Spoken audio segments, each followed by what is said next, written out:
Hello दोस्तों, हमारे YouTube channel दिशा IAS में आपका स्वागत है। आज से हम लोग खंड शिक्षा अधिकारी परीक्षा को ध्यान में रखते हुए करंट अफेयर्स के क्लास को भी शुरू करेंगे, जिसमें अन्य विषयों के साथ साथ करंट अफेयर्स से संबंधित वीडियो भी आपको उपलब्ध होगा।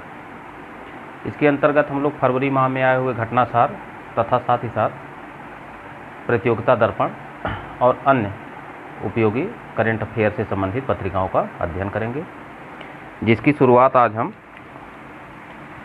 नागरिकता संशोधन अधिनियम 2019 से करते हैं।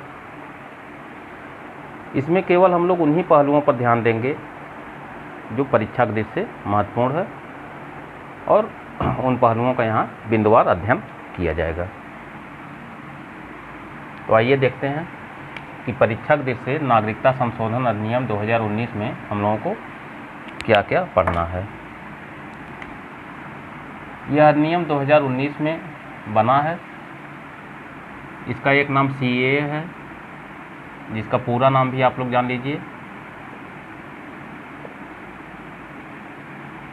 सिटीजनशिप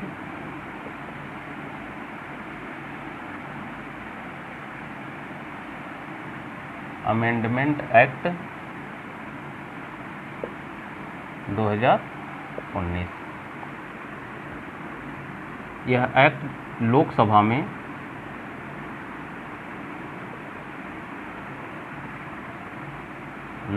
में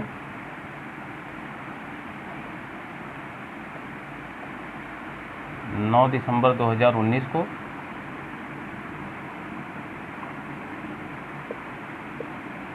राज्यसभा में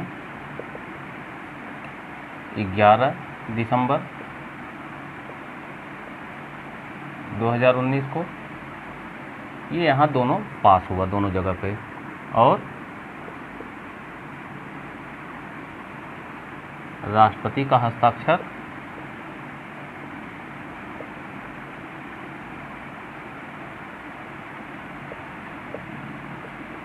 12 दिसंबर 2019 को होता है। तो लोकसभा में 9 दिसंबर को, राज्यसभा में 11 दिसंबर को पारित होने के पश्चात 12 दिसंबर को राष्ट्रपति ने इस पर हस्ताक्षर कर दिया।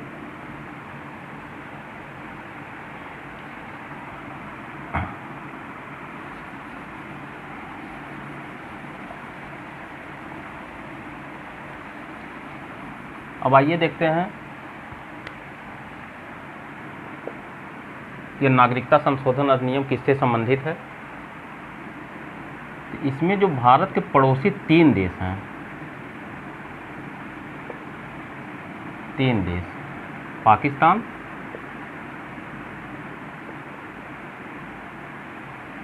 अफगानिस्तान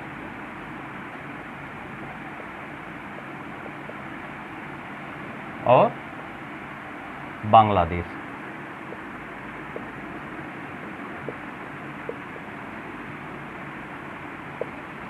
इन 3 देशों में जो धार्मिक दृष्टि से अल्पसंख्यक थे,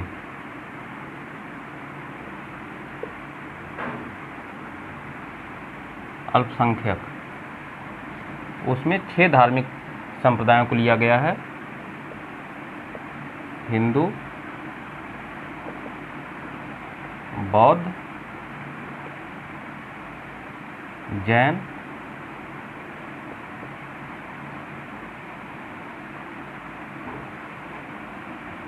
पारसी,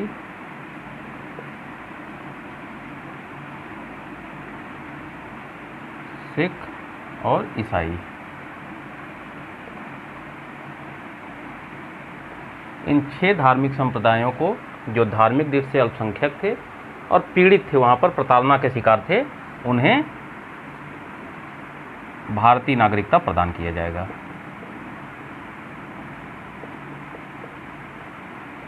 भारतीय नागरिकता प्रदान किया जाएगा।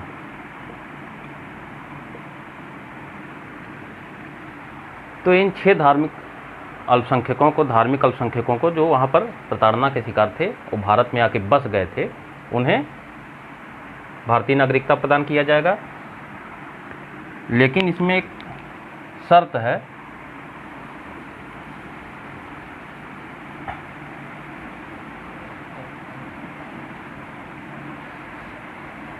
कि केवल उन्हीं धार्मिक अल्पसंख्यकों को भारतीय नागरिकता प्रदान किया जाएगा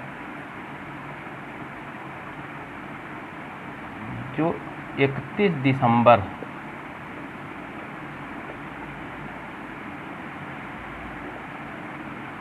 2014 के पूर्व भारत आ गए थे। तो 31 दिसंबर 2014 के पूर्व जो भारत आए थे, केवल उन्हीं लोगों को के ऊपर ये अधिनियम लागू होगा। बाकी जो है जितने धार्मिक संप्रदाय हैं, अगर वो 31 दिसंबर 2014 के पूर्व नहीं आए हैं तो उन्हें जो है इसका लाभ नहीं मिलेगा। अब इसमें किया क्या गया है, जो मुख्य प्रावधान है,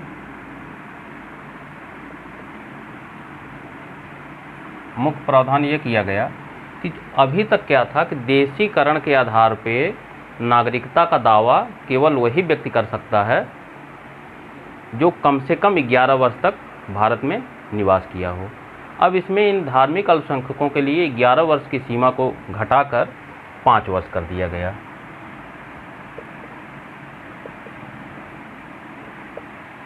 देशीकरण के आधार पर नागरिकता प्राप्त करने की समय सीमा 11 वर्ष से घटाकर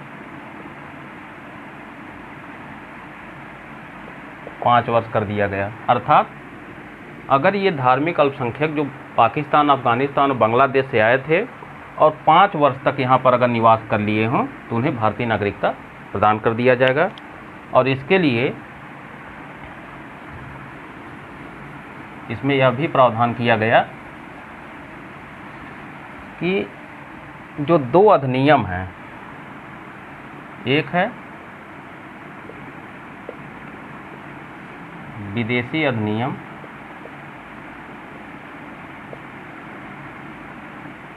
विदेशी अधिनियम 1946 और पासपोर्ट अधिनियम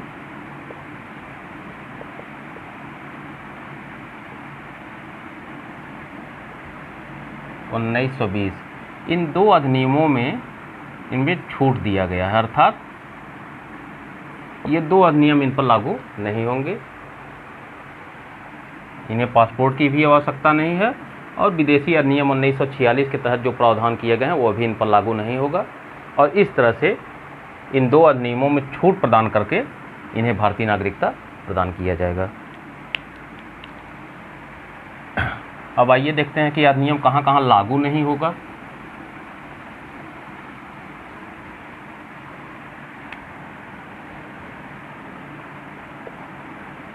कहाँ कहाँ लागू नहीं होगा। यह होगा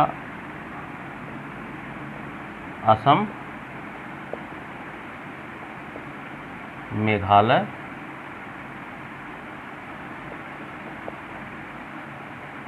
त्रिपुरा,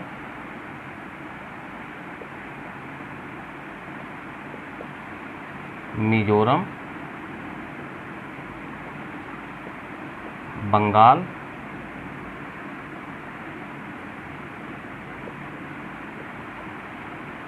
अरुणाचल प्रदेश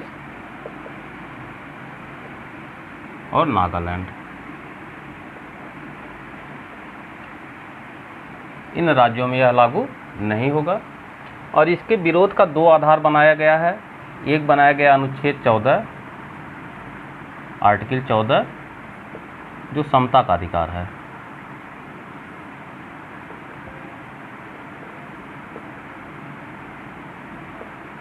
और दूसरा बनाया गया है असम समझौता, जो 1985 में हुआ था। कुछ लोग कह रहे हैं कि असम समझौता 1985 का उल्लंघन है और साथ ही साथ अनुच्छेद 14 का उल्लंघन है, समता का अधिकार। और इसी आधार पे एक धर्म विशेष जो मुस्लिम वर्ग है, उन्होंने इसका विरोध किया कि मुस्लिमों को इसमें शामिल नहीं किया गया, जो अनुच्छेद 14 का उल्लंघन है। असम के नागरिक यह कहकर इसका विरोध किए कि इससे असम के लोगों में की नागरिकता को पहचान करना मुश्किल हो जाएगा, उनकी रोजी रोटी की समस्या होगी। इस तरह से असम समझौता 1985 का भी उल्लंघन है। तो इस आधार पे इसका विरोध किया गया। तो इस तरह से आज हम लोगों ने नागरिकता संशोधन अधिनियम 2019 से संबंधित सभी परीक्षा उपयोगी बिंदुओं पर चर्चा की है।